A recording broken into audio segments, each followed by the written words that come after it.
you to President Dr. Brown and the organisers for inviting me along here this morning. It's nice to see some familiar faces and to meet some new people as well.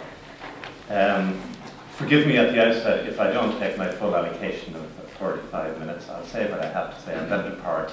If I facilitate an early lunch, I'm sure you won't complain.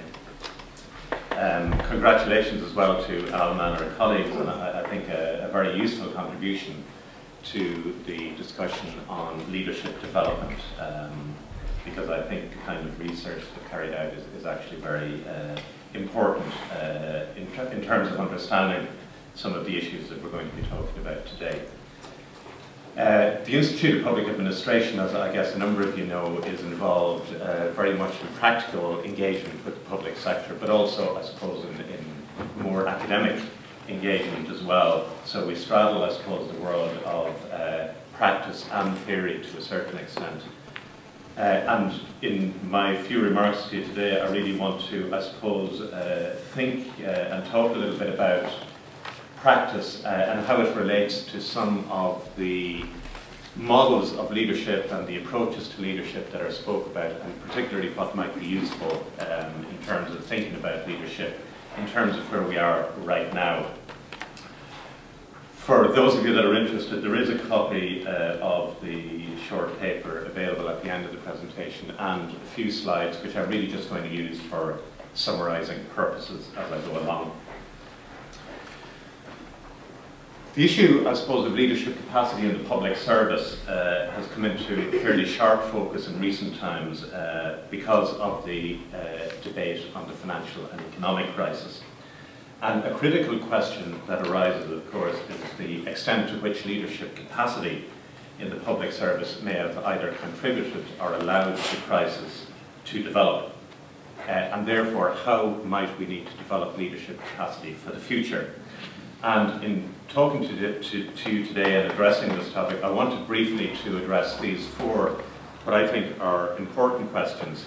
What approach to leadership might make sense given the current crisis, not just in terms of dealing with it, but in terms of what led up to it and what that tells us about the complexity of the world that we're now living in. What do past efforts at public sector reform and indeed the conditions surrounding the current crisis tell us about leadership capacity in the public sector? What do we know about the habitual, or what I call here, default modes of thinking and behaving in the public service, and how do they either contribute to or hinder the exercise of leadership? And finally, I just want to say something about leadership development. That's one of the things that we're engaged in the IPA. And how do we go about developing the relevant capacities to exercise leadership, and how do we do that? So let me just start with some remarks on what approach to leadership makes sense given the current crisis and what has led to the current difficulties that we're facing. And one of the difficulties in dealing with this question, I think, is the fact that everybody that speaks about leadership, and I'm sure it'll be no different today, comes at it with a different perspective. Leadership means very different things to different people, and it's very difficult to find any commonly accepted definition, and particularly one that is relevant and applicable in the context of the work of the public service, as the President mentioned in his introduction. I think it is increasingly acknowledged that some of the more traditional theories of leadership that focus on individual leaders and that seek transformation in organisations through force of personality and charisma aren't particularly useful, at least for addressing leadership challenges in the public sector. Theories that emphasise the importance of individual leaders imply that leadership depends on qualities that we're born with rather than ones that can be developed over time. And they also tend to assume that leadership is exclusively exercised at the top of the organisation. They leave organisations vulnerable to the ego-driven leader and this can fuel both discontent and dependency in organisations. And I think we see examples of that where it occurs. And it's one of the reasons why in our IPA leadership programs, as some of you will be familiar with, we don't talk about developing leaders, but rather we talk about developing leadership capacity as one element in a spectrum of skills and capacities that public servants need to exercise at different times. Going back briefly to some of the theory, John Cotter argued that management and leadership are distinct but different sides of the same coin. That leadership is about change, while management is about continuity and stability. And both of these aspects are very important in the work of the public sector, because in order to do their job well, public servants must be both conservative in order to maintain the necessary continuity and stability that goes with public service and the work of the public service, but they also have to be sufficiently adaptive to anticipate and deal with changing circumstances. And the challenge, of course, is one of achieving the right balance, and therefore a critical question, I think, is have we achieved the right balance between that conservative work, if you like, the work of conservation and the work of adaptation. And I want to just for a moment dwell on this issue of adaptation, because I think it is absolutely critical thinking about leadership in the context of the current difficulties that we find ourselves in. As I'm sure most of you know, in natural systems, adaptation is particularly important, but in social systems, like organisations, adaptation is equally important so that we can survive and thrive. But having the capacity to adapt in the public service, a number of people have argued, is particularly difficult, because the very nature of public service organisations in some respects is not to respond to changes in the environment, because they don't have the same incentives to respond to those changes in the same way, for example, that apply in the private sector. Many years ago, in 1938, one author and researcher in this area, Bernard, argued that public sector establishes routines and mindsets that encourage rule-mindedness and habit rather than optimal decision-making, and that this is problematic when an organisation faces a new set of circumstances. And I think that still has resonance today. And it's this willingness to face up to harsh realities rather than to ignore them, whether it's on matters of public policy or internal organisation design and culture, that's really at the heart, in my view, of successful adaptation. Adaptation, as I said earlier, I think it's critical to understanding the role of leadership in the current crisis in Ireland, because a failure to successfully adapt results in a crisis, and that's what we're seeing now when we're forced into change and we haven't sufficiently prepared systems and adapted to deal with change.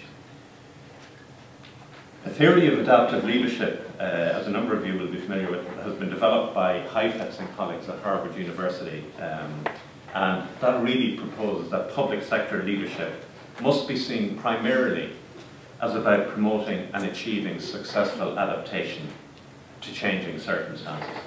And from this perspective, the role of leadership is about mobilising people.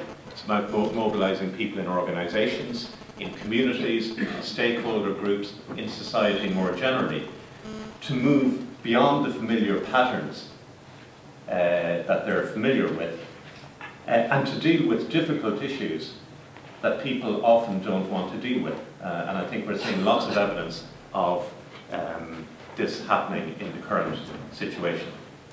And it's interesting to note that in the recent review of the Department of Finance that Alma and colleagues quoted in their report, that they take up this theme of adaptation when they suggest that the department, and I quote from it, should have adapted its advice in tone and urgency after a number of years of fiscal complacency. It should have shown more initiative in making these points. End quote. So adaptive leadership recognises that organisations embody collective systems, and leadership isn't a role played by a few people all of the time, but rather an activity that people at all levels of the organisation have the opportunity to engage in on a daily basis. And fundamentally, it suggests that leadership activity needs to be directed towards the real challenges of adaptation rather than the technical challenges of adjustment. And again, that's something that I think was referred to implicitly, at least, by the President in his introduction.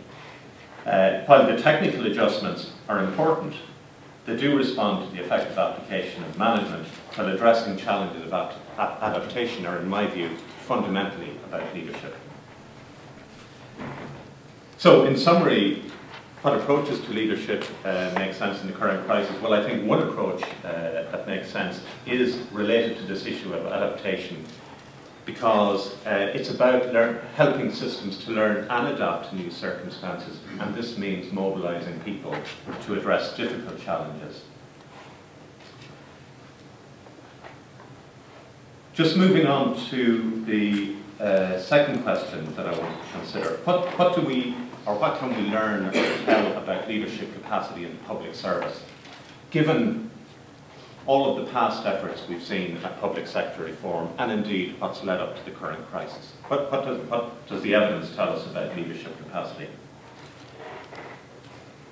I think it's first important to note that, and it's been pointed out by a number of public policy researchers, that public policy crises, whether they're on a macro scale that we're experiencing now in terms of the fiscal and economic crisis, or whether they're on the more micro scale that occur quite frequently, actually, over a period of a year, for example, they all display many striking similarities. And in the introduction, there was a reference to the fact that I have had the opportunity, I won't say the pleasure, but I've had the opportunity to be involved in reviews of a whole range of different types of crises, whether it's in local government, whether it's in central government, administrative failures, health sector failures. And one thing that I have learned from looking at all of those is that they all display remarkably similar qualities. Because in almost all of those cases, problems have been brewing for some time. Data that could have alerted the relevant decision makers to the looming problems was almost always available and was either discounted or deemed irrelevant. They frequently reflect a failure to adapt policy design or policy implementation in sufficient time to take account of fundamentally changed circumstances. And the conditions for failure develop over some time, but there's a latency phase, a period during which the incipient crisis really lies dormant, waiting for the right circumstances to trigger the event. They often reflect some combination of political miscalculation, administrative error, defensive thinking. And if we take some of these typical characteristics, available data that's discounted, a lengthy incubation period, a confluence of events that trigger a crisis, a lack of joined-up thinking and action, and a failure to adapt policy in sufficient time to anticipate potential problems, I think we can see evidence of almost all of those in the recent crisis that we've been dealing with. So I think it is important to bear in mind that while we like to think there's something very unique and unusual about this, there's actually not, in terms of the actual characteristics of the crisis and what led up to it, there are actually common factors at play. And in the midst of this crisis that we find ourselves in now, the pressure to respond on behalf of the system by reverting to the habitual processes of thinking and behaviour, for example, exercising control, is tremendous. Even where it's very clear that these responses are completely inadequate and inappropriate to the new circumstances. In their report on leadership, again quoted by Alma, our colleague in her own report, OECD recognised this as a crucial leadership challenge when they asked, how can nations, government and public agency adapt to changing circumstances when the changes required are beyond the existing way of doing things? And I think that's a critical thing, that we're in a new world, we're in a different situation, and the old ways simply are not sufficient anymore. And therefore, in terms of what does this evidence tell us, in terms of the more recent events about public, the capacity for leadership in the public service, I think insofar as public administration is concerned with all units and levels of government. And at any time it represents an accumulated set of relationships, a set of practices and a culture, then I think the recent crisis can reasonably be described as a failure of adaptation on the part of the whole of the Irish public administration. And it will take a lot more time and research to understand what could or should have been done differently, and how the exercise of leadership could have played a greater role in helping to avoid or alleviate some of the more severe aspects of the crisis. But I think also, if we look at past efforts at reform, and we've had lots of them, we can also get some clues to what are the aspects of leadership that need to be developed for the future.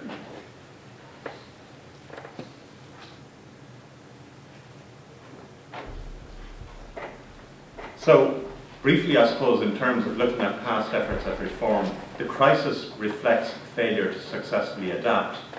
But in terms of public sector reform, researchers, I think, including in the Institute, have consistently identified that compared to other countries, public sector reform in Ireland has tended to be more pragmatic and ad hoc rather than based on any particular philosophy or theory of public sector reform. However, over the last decade particularly, reforms in Ireland, I think, have been influenced significantly by the theories of new public management. And the theory behind new public management reforms was that they could counter some of those very tendencies that I mentioned earlier that can arise from the protected position of the public service.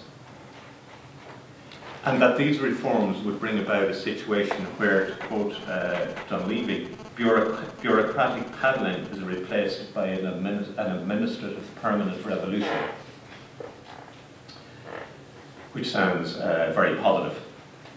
But despite, and some would argue because of, these reforms, there have been repeated and sometimes large-scale failures in our public administration.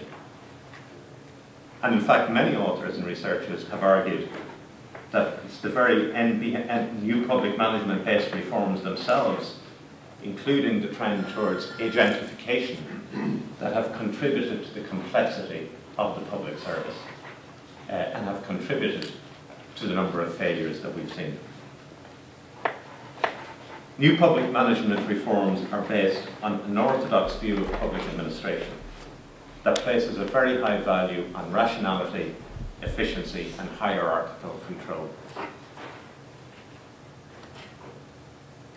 But I believe that new public management gives rise to a fundamental problem from the point of view of leadership, because it creates the illusion that the challenges that we face can be solved by recourse to technical, structural, and process-led change, without the need for more fundamental adaptive changes in our system of public administration. If we look back from the Devlin report back in 1969, delivering better government in 1996, later to the Strategic Management Initiative, more recently transforming public service, we have repeatedly identified the challenges that need to be addressed in our system. And the reforms that have flowed from these initiatives have generally emphasized new management techniques, new structures and processes, new financial systems, new technologies, new approaches to customer services, consultation, and so on. And these have been very important, very necessary, so it's not to belittle the importance of these changes. Something that was acknowledged in the recent OECD review of the Irish Public Service in 2008. However, we have also, I think, consistently failed to address the adaptive challenges, for example, of achieving joined-up service delivery, cultural change, effective performance management, really meaningful engagement of citizens. And the OECD review in 2008 also noted, and I quote, that despite the reforms to date, the overall political and managerial systems in Ireland are still based on a compliance culture that emphasises controlling inputs and following rules. And they went on to recommend that any future reform must be based not on changing structures and systems, but in getting people to think and act outside of institutional boundaries. So public sector reform in Ireland, looking back over all of those years, I think has been very successful in terms of implementing technical changes, such as structural, process, technology changes that come within the ambit of traditional management. But I think we've repeatedly failed in terms of achieving the changes of culture, mindset and behaviour that provide the basis for real adaptation. And it is these latter that require the exercise of leadership.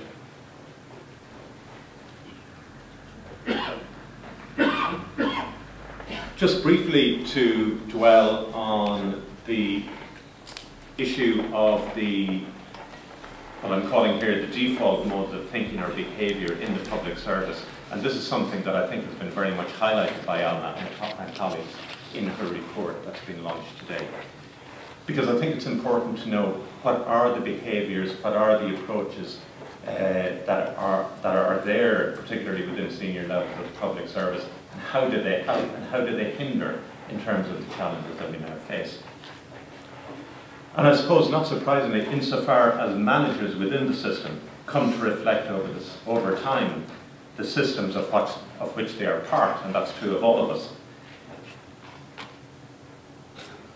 I want to just refer back to some of the research undertaken by the IPA over the past few years related to this very issue about the competencies and default modes of managers in the public service. And in many respects, Alma's report further confirms a number of these findings. In one piece of research, the data was based on the competencies identified for over 200 senior public sector managers right across the public service, based on 360-degree analysis, just like the report today.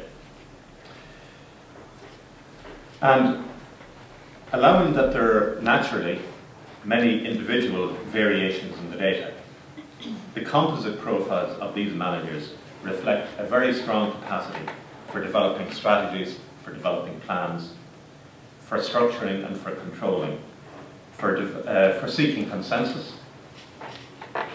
And overall, I would say these managers adopt a more custodial and conserving style of management. On the other hand, the capacities for influencing people, for engaging with networks, for tolerating risk and managing conflict, for implementing changes contained in those strategies and plans, and for coming up with what we might describe as frame-breaking initiatives are much less developed. And again, I think that is confirmed in the report being launched today. In a further piece of research that we carried out about a year and a half ago, in a survey of senior public service managers aimed at eliciting their views on leadership, these managers identified culture, fear of failure, and the existing dominant management style in the public service as the three most significant inhibitors of leadership. They also identified a lack of collective leadership in the public service as being a serious inhibitor to progress. The data from these surveys, I suppose not surprisingly, given the prevailing values and culture, reflect well-developed competencies for implementing what I have described earlier as technical change. But they do not reflect the competency and the capacity for addressing adaptive change, for addressing the wicked problems related to culture and mindset change and people change that require solutions that must come from outside our current repertoire of skills. And if the recent crisis has taught us anything, I think that it must have taught us that in a variety of areas, not just in the public service, that the old ways no longer work because the nature of the problem has changed. Society has changed, the market has changed, people have changed.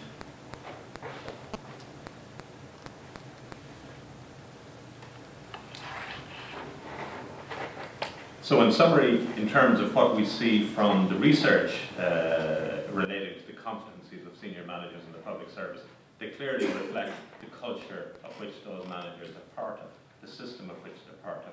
Some of them very strong and necessary. The hard skills of structuring, controlling, technical understanding, intellectual and conceptual skills, highly developed, I think, in our public service, and something we should be rightly proud of. But on the other hand, less developed capacities for managing conflict, tolerance of risk, innovation, people management, and so on.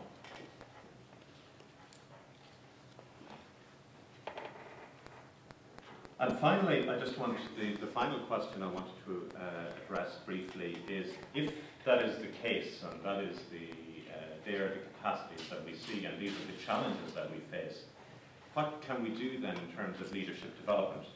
What kind of capacities do we need to develop? And how can we go about developing those?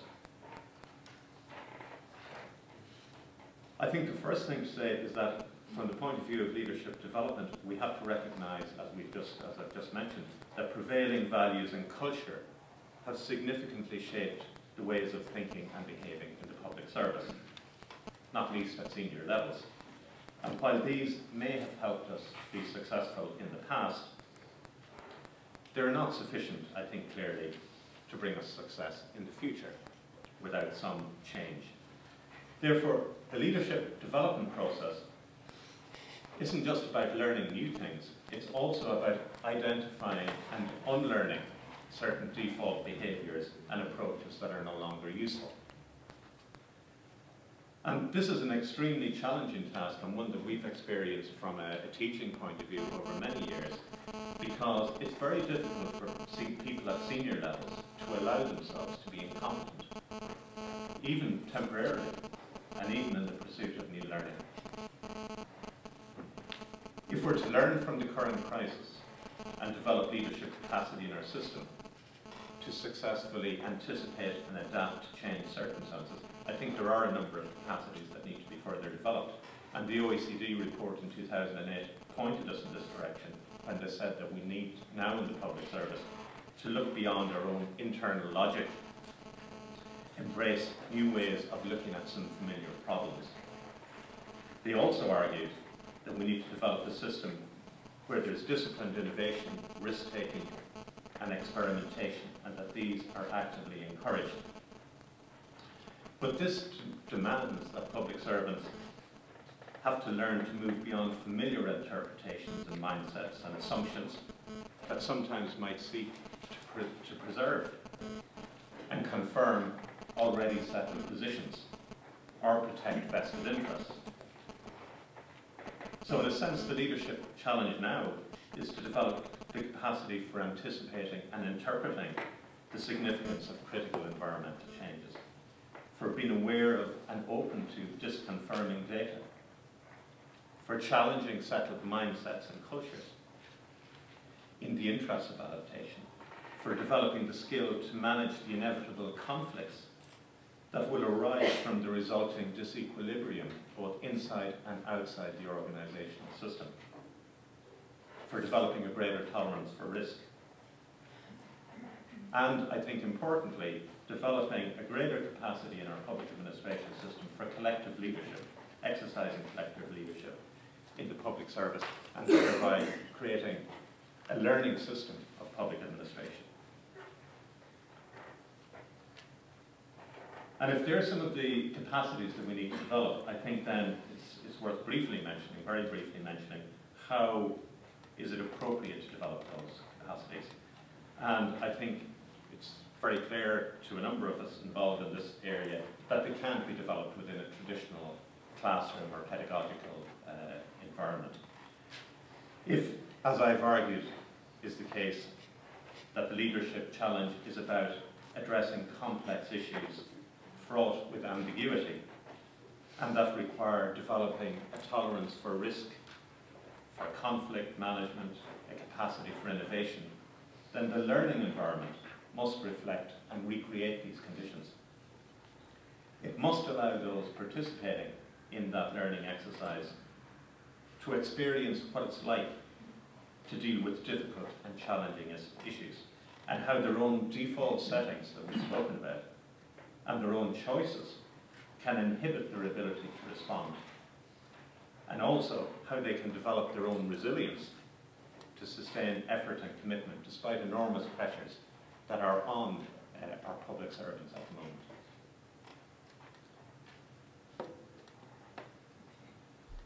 So to summarise in terms of leadership development, I think challenging the defaults modes that are no longer useful or helpful, challenging assumptions, settled positions, learning to read the environment, developing this tolerance for risk and innovation, capacity for innovation, developing collective leadership, developing a learning system are very important. And the learning environment must facilitate behavioural and emotional learning, and I suppose not pander to the need, which is a default mode, just for intellectual learning. And just to conclude, I think it's important to note that leadership development isn't just the development of new skills. In our leadership development program with the IPA, we often talk about leadership capacity. And the reason we talk about leadership capacity rather than leadership skills is that we believe that leadership involves both skill and will. In other words, in order to exercise leadership, we must choose to do so. And given that this frequently involves very difficult work, dealing with difficult issues, dealing with things that people might prefer to avoid, taking us out of our comfort zones, to use that cliched phrase, a critical question that must be asked as part of any leadership development process is why would any of us make the choice to do that work? And that's why I think, as part of a leadership development program, it's important to spend a fair amount of time getting public servants to reflect on purpose. Because ultimately, leadership must be driven by purpose. Going back some years to 1957, when the Institute was founded, one of the earliest contributors to our journal, Administration, before leadership was fashionable or popular, as they say, he wrote, and I quote, that the science of ethics, of natural law, the principles of justice and morality, a philosophy of man are all indispensable to the adequately trained senior public servant, end quote. And I think that reminds us of the fact that then, as now, the practice of public service is a profoundly moral pursuit that has to be deeply connected to purpose. Thanks very much.